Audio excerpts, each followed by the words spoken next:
Susan, thanks. That's Senator Ted Cruz, Republican of Texas. And earlier we saw Senator Chris Coons. This is an area of the Senate subway in the basement of the Capitol where senators can also speak to reporters. Let's listen.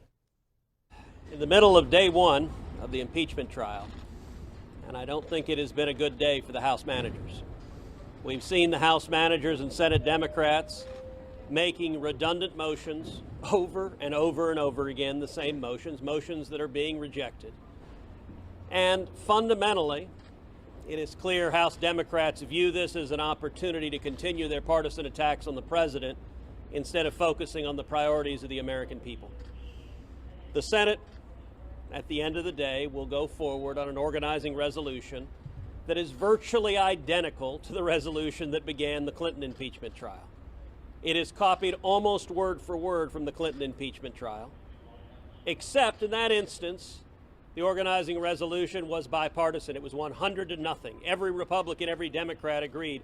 In this instance, Senate Democrats are objecting to the very reasonable proposal that was done during the Clinton trial of starting with opening arguments, then having questions from the senators, and then having the Senate choose whether additional witnesses are necessary.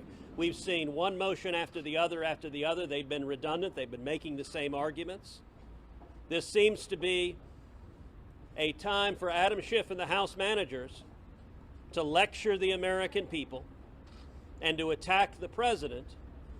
But you know, there's an old saying that if you have the facts, you bang the facts. If you have the law, you bang the law. If you don't have either, you bang the table.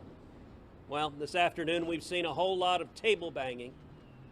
And at the end of the day, we're in the same spot we were in when we began the day, which is the House articles of impeachment that were passed on a partisan basis. They don't meet the constitutional standard. And that's why the end of this process, after a fair proceeding, after hearing the arguments of the House managers, after hearing the arguments of the president, the end of this proceeding is going to be an acquittal because the House managers still can't meet the constitutional threshold. Senator, there were some changes made to the initial McConnell resolution based on some concerns from some of your colleagues. Are you concerned that maybe that signals there might not be unity as you get to the witnesses and documents questions? No, I actually don't at all. So, for example, one of the elements of the original organizing resolution for the Clinton trial was that each side would have 24 hours. The resolution that we're going to vote on later tonight provides each side has 24 hours for their opening arguments. This particular version said those 24 hours would be over 2 days. And so we saw Democrats lighting their hair on fire, that this is an outrageous effort, a cover-up, to have 24 hours of argument over 2 days. God help us if we have to listen to Adam Schiff and the House Democrats prattle on for 24 hours nonstop.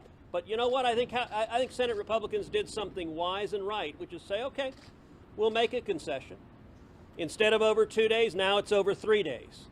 So you can present your opening arguments instead of up to 12 hours a day for 2 days.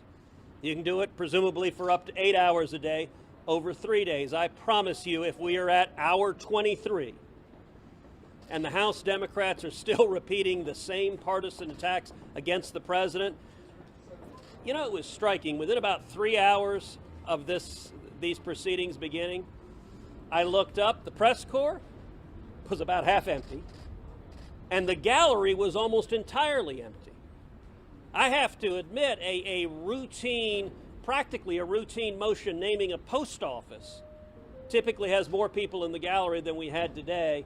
And I think this is indicative of Senate Republicans giving the House Republicans, or the House Democrats, all the opportunity they would like to present their case, but at the end of the day, it's still not going to meet the legal standard. Senator, given the redundancy you talked about, do you anticipate the White House will offer a motion to dismiss tomorrow, as is the right under the rules? I don't. I don't think we're going to see a dismissal, and I think a dismissal is not nearly as good an outcome for the president and for the country as will be a final judgment on the merits. I think what's going to happen, we're going to proceed according to the organizing resolution. We're going to give each side up to 24 hours to present their case. We're going to have up to 16 hours of questions from senators, and then we'll have a vote on whether additional witnesses, additional documents are necessary. If the vote is yes, then this trial could extend for many weeks or even months. If the vote is no, then what I think is likely is that the Senate will vote to move to final judgment, and it will end with an acquittal, with each senator standing and voting guilty or not guilty.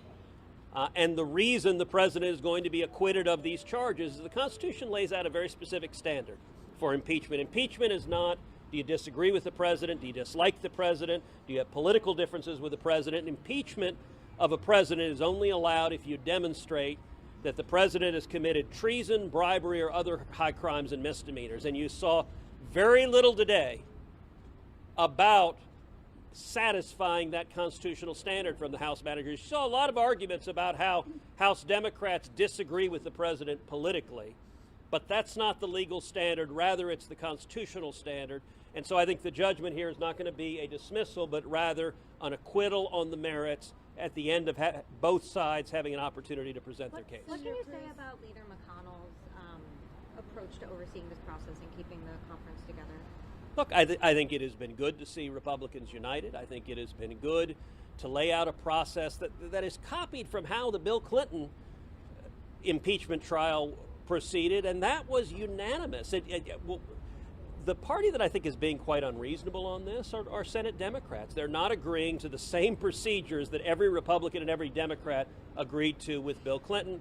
And listen, that's a manifestation of the times we're in today. The times we're in today, they're angry, they're partisan. I got to tell you, when I go home to Texas, in my experience, Texans and people outside the Beltway, they're tired of this never-ending partisan impeachment drama, these attacks on the president. Texans that I talk to are interested in jobs and higher wages, in more opportunity. Texans are interested in securing the border and rebuilding our military and defending our nation and defending our constitutional rights. That's what we ought to be focused on. But today's House Democrats and Senate Democrats, their only priority seems to be partisan attacks on the president. To make reference to another time and another organization, I think it's time to move on. Senator, you may have already said this, but at this time, on that question of whether there should be more witnesses or you would like to hear from more witnesses, are you a yes or a no on that question right now? Listen, I think the House had an obligation to develop their case, and I think they failed miserably. Now, they heard from 17 witnesses in the House, but it was really striking. Let's take John Bolton. There's been a lot of discussion about John Bolton. Some of the most important argument we heard this afternoon concerned the testimony of John Bolton, which is that House Democrats asked John Bolton to testify before the House. And John Bolton and his deputy, Charles Kupperman, they did something fairly unusual. They went to a federal court. They went to a district judge, and they said, listen, we have two conflicting legal obligations. We have a request from the House to testify, and we have an instruction not to testify because of executive privilege. And John Bolton and Charles Kupperman both said, Judge, you tell me what to do and I'll follow your instructions. The House Democrats withdrew the subpoena. Rather than litigate it, rather than try to get that testimony, House Democrats didn't enforce the subpoena. Now they're trying to ask the Senate to do the work they should have done. They failed their constitutional burden. It's time to move on. Thanks, sir. Senator, just to clarify, Senator Klobuchar, can you come to camera? Space, guys.